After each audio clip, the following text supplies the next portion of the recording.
I would say the adoption of blockchain and machine learning. It's been something that we've been really proud of at my company, Icertis.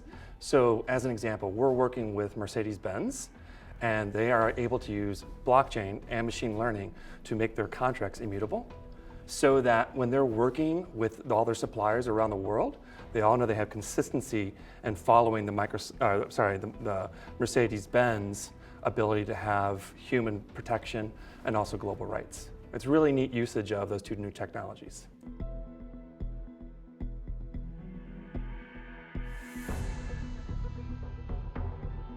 Well, I don't tend to think of AI as outsourcing. I tend to think of it as enhancing people's jobs. So when we think about procurement or legal folks, what we're going to be able to do with AI is make sure that the easy tasks that are very repetitive and time-consuming are pushed off their plates, so they have more time to do the value-added activities, things that would require the nuance of a human brain. So I'm really excited about that.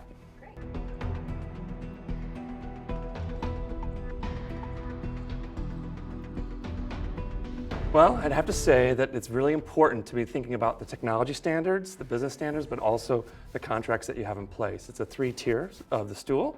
And if you have them all together, you can actually come to the table with a lot of transparency, and you can come with a little bit of an attitude of, we're working on it to have a negotiated settlement.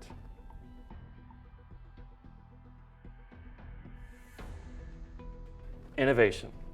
Innovation is key. We've been talking about it today. I've really enjoyed the earlier conversations around machine learning. I also enjoyed the one that focused in on how to apply technology to procurement.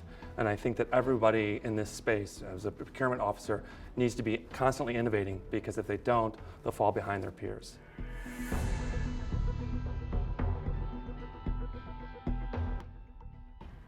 So really, it's all about culture.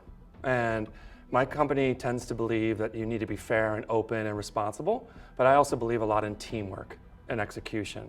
So when you combine those all together, you have a great culture mindset, both internal and also external when you're dealing with customers.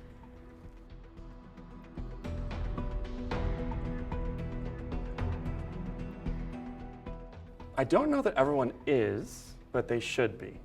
And I believe that brings back to technologies that we can adopt to help. Again, let's use the example of blockchain.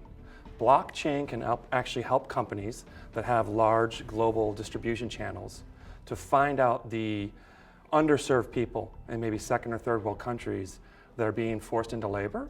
And using the blockchain technology, they'll be able to help discover that and eradicate it. Now, it's not a panacea, it's not the final solution, but it should help in the whole process.